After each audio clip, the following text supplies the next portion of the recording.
Dalam satu hari, kata atau kalimat yang mengesan itu dia baca, dia dengarkan. Dan disitulah Tuhan menyapa secara pribadi Santa Teresia dari kanak-kanak Yesus itu. Sabda sebagai benih sabda Allah itu makin tumbuh dan berkembang, disimpan di dalam hatinya dan berbuah ketika diperlukan di dalam kehidupan kita. Yesus di akhir Injil ini menyatakan kepada kita, benih yang jatuh di tanah yang baik ialah orang yang mendengar sabda itu dan menyimpannya dalam hati yang baik dan menghasilkan buah dalam ketekunan. Selama 2 tahun ini, kita Gereja Katedral mengajak kita sekalian untuk tekun dari hari ke hari mendengarkan kitab dari kutipan-kutipan Injil. Tahun lalu kita selesai membaca, mendengarkan sabda Tuhan dalam Injil Markus, dan tahun ini Injil Lukas. Semoga apa yang kita baca, apa yang kita dengar, sungguh meresap, tersimpan di dalam hati yang baik, dan menghasilkan buah di dalam ketekunan setiap hari.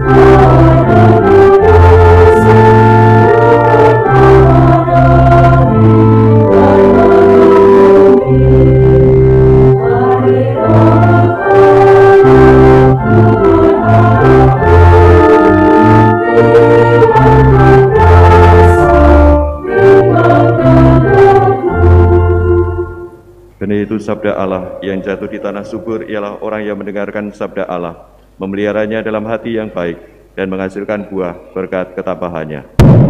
Dalam nama Bapa dan Putra dan Roh Kudus. Rahmat Tuhan kita Yesus Kristus, cinta kasih Allah, dan persekutuan Roh Kudus bersamamu. Saudara-saudari yang terkasih dalam Tuhan, selamat pagi berkah dalam. Sebelum kita mendengarkan sabda Tuhan, marilah kita memeriksa bagaimana sabda Allah itu tumbuh dan berkembang di dalam kehidupan kita. Semoga sabda yang kita dengarkan sungguh-sungguh makin tumbuh berkembang dan menjadi kuat di dalam kehidupan kita. Kita awali perayaan ini dengan terlebih dahulu menyesali segala dosa dan kesalahan kita. Mohon ampun agar layak merayakan peristiwa yang menyelamatkan ini. Tuhan Yesus Kristus, Engkau diutus untuk menyembuhkan orang yang remuk redam hatinya. Tuhan, kasihanilah kami. Engkau datang untuk memanggil orang yang berdosa. Kristus, kasihanilah kami. Engkau duduk di sebelah kanan Bapa sebagai pengantara kami. Tuhan, kasihanilah kami. Semoga Allah yang Maha Kuasa mengasihani kita, mengampuni dosa kita, dan mengantar kita ke hidup yang kekal. Di Sabtu yang ketiga ini, marilah kita berdoa bagi tumbuh dan berkembangnya panggilan hidup berkeluarga. Marilah kita berdoa. Allah Bapa yang Maha Pengasih, dengan setia Engkau memelihara hidup kami. Semoga kami mampu menjalani suka duka hidup ini dengan baik dan penuh kepercayaan kepada penyelenggaraan ilahi-Mu. Dengan pengantaran Yesus Kristus, Putra-Mu Tuhan kami, yang bersatu dengan Dikau dalam persekutuan Roh Kudus, Allah sepanjang segala masa. Pembacaan dari surat pertama Rasul Paulus kepada jemaat di Korintus. Saudara-saudara, mungkin ada orang bertanya, bagaimanakah orang mati dibangkitkan, dan dengan tubuh apa mereka akan datang kembali? Hai orang bodoh, benih yang kau taburkan tidak akan tumbuh dan hidup jika tidak mati dahulu. Dan yang kau taburkan itu bukanlah rupa tanaman yang akan tumbuh, melainkan biji yang tidak berkulit, umpamanya biji gandum atau biji lain. Demikian pulalah halnya dengan kebangkitan orang mati, ditaburkan dalam kebinasaan, dibangkitkan dalam ketidakbinasaan, ditaburkan dalam kehinaan, dibangkitkan dalam kemuliaan, ditaburkan dalam kelemahan, dibangkitkan dalam kekuatan. Yang ditaburkan adalah tubuh alamiah, Yang dibangkitkan adalah tubuh rohania. Seperti ada tertulis, manusia pertama, Adam, menjadi makhluk yang hidup, tetapi Adam yang akhir menjadi roh yang menghidupkan. Tetapi yang mula-mula datang bukanlah yang rohania, melainkan yang alamiah, barulah kemudian yang rohania. Manusia pertama berasal dari debu tanah dan bersifat jasmani. Manusia kedua berasal dari surga. Makhluk-makhluk alamiah sama dengan yang berasal dari debu tanah, dan makhluk-makhluk surgawi sama dengan dia yang berasal dari surga. Jadi, seperti kini kita mengenakan rupa dari manusia duniawi, demikianlah pula kita akan mengenakan rupa dari yang surgawi. Demikianlah sabda Tuhan. Syukur kepada Allah. Aku berjalan di hadapan Allah dalam cahaya kehidupan. Aku berjalan di hadapan Allah dalam cahaya kehidupan. Musuhku akan mundur pada waktu aku berseru. Aku yakin bahwa Allah berpihak kepadaku. Aku berjalan di hadapan Allah dalam cahaya kehidupan. Kepada Allah firman-Nya kupuji, kepada Tuhan yang sabdanya kujunjung tinggi, kepadanya aku percaya, aku tidak takut.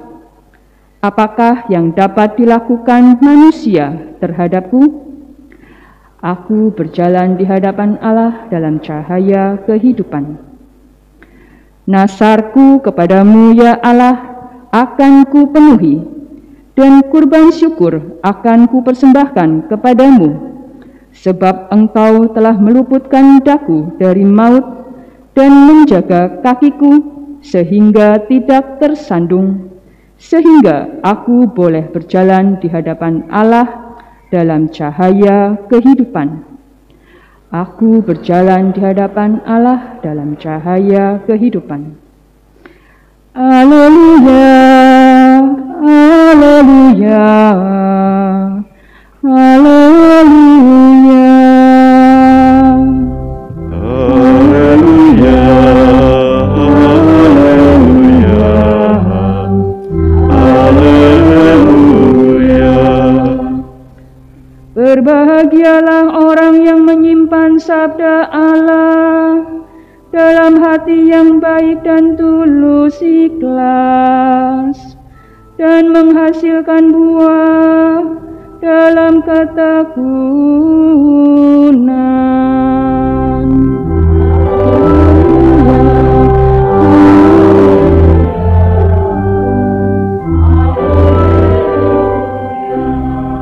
Tuhan bersamamu. Inilah Injil suci menurut Lukas.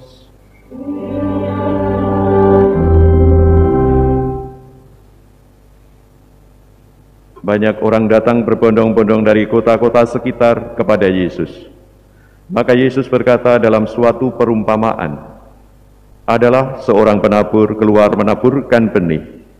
Waktu ia menabur, sebagian benih itu jatuh di pinggir jalan, lalu diinjak-injak orang, dan dimakan burung-burung di udara sampai habis.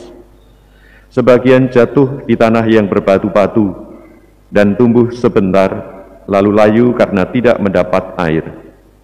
Sebagian lagi jatuh di tanah semak duri, di tengah semak duri, sehingga terhimpit sampai mati oleh semak-semak yang tumbuh bersama-sama. Dan sebagian jatuh di tanah yang baik, lalu tumbuh dan berbuah 100 kali lipat. Sesudah itu Yesus berseru, barang siapa mempunyai telinga untuk mendengar, hendaklah mendengarkan. Para murid menanyakan kepada Yesus maksud perumpamaan itu. Yesus menjawab, kalian diberi karunia mengetahui rahasia kerajaan Allah, tetapi hal itu diwartakan kepada orang lain dalam perumpamaan, supaya sekalipun memandang mereka tidak melihat, dan sekalipun mendengar mereka tidak mengerti. Inilah arti perumpamaan itu. Benih itu ialah sabda Allah. Yang jatuh di pinggir jalan ialah orang yang telah mendengarnya. Kemudian datanglah iblis, lalu mengambil sabda itu dari dalam hati mereka, supaya mereka jangan percaya dan diselamatkan. Yang jatuh di tanah yang berbatu-batu ialah orang yang setelah mendengar sabda itu, menerimanya dengan gembira, tetapi mereka tidak berakar. Mereka hanya percaya sebentar saja, dan dalam masa pencobaan mereka murtad. Yang jatuh dalam semak duri ialah orang yang mendengar sabda itu, dan dalam pertumbuhan selanjutnya mereka terhimpit oleh kekhawatiran, kekayaan, dan kenikmatan hidup, sehingga tidak menghasilkan buah yang matang. Yang jatuh di tanah yang baik ialah orang yang mendengar sabda itu, dan menyimpannya dalam hati yang baik, dan menghasilkan buah dalam ketekunan. Demikianlah sabda Tuhan.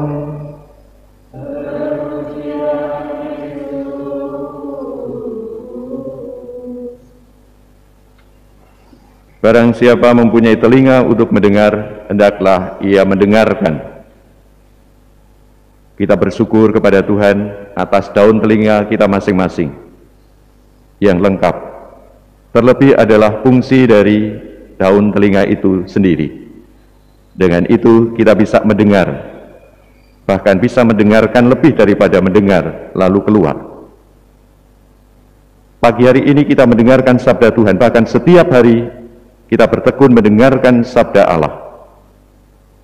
Ada satu kebiasaan yang ditekuni oleh Santa Teresia dari kanak-kanak Yesus ketika dia masih hidup tinggal di sebuah biara. Di biara itu dia mempunyai kebiasaan yang baik, yang unik. Dia setiap hari membaca firman Tuhan, membaca kitab suci.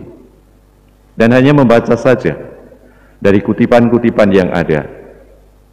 Tentu tidak membaca seluruh atau banyak-banyak pada hari itu.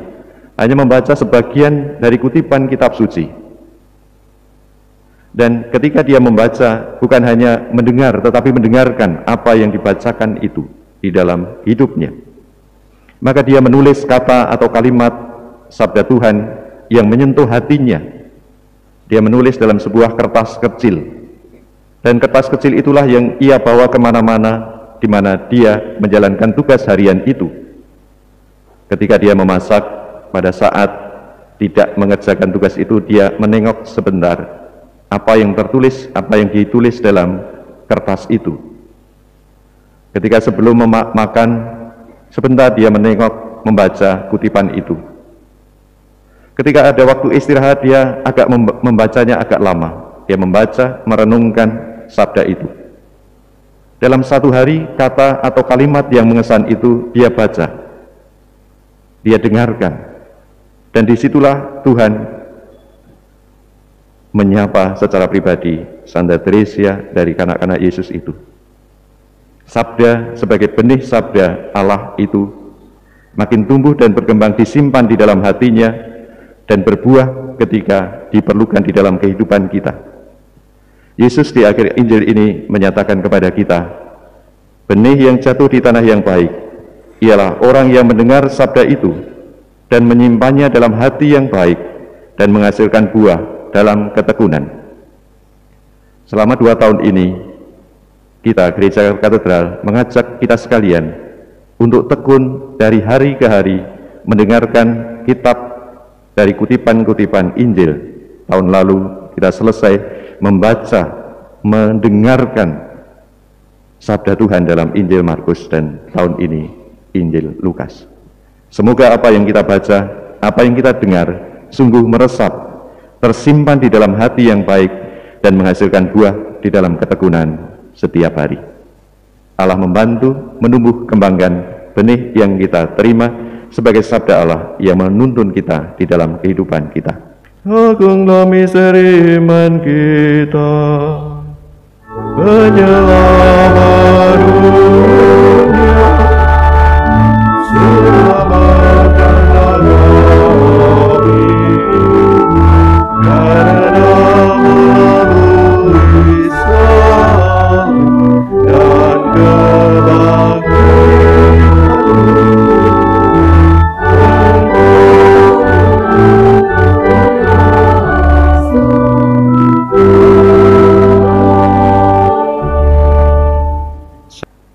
dan menyimpannya dalam hati yang baik dan menghasilkan buah dalam ketekunan. Marilah kita berdoa. Allah Bapa yang Maha Baik, kami telah Kau perkenankan ikut serta dalam perjamuan suci yang menguduskan kami. Semoga kami setia turut serta mengusahakan kebahagiaan sejati dan kebaikan bersama, seraya bertekun menantikan kedatangan Putra-Mu Yesus Kristus, sebab Dialah Tuhan pengantara kami. Tuhan bersamamu. Semoga Allah yang Maha Kuasa memberkati saudara sekalian, Bapa dan Putra dan Roh Kudus. Saudari-saudara, pergilah mewartakan Injil Tuhan. Syukur kepada Allah.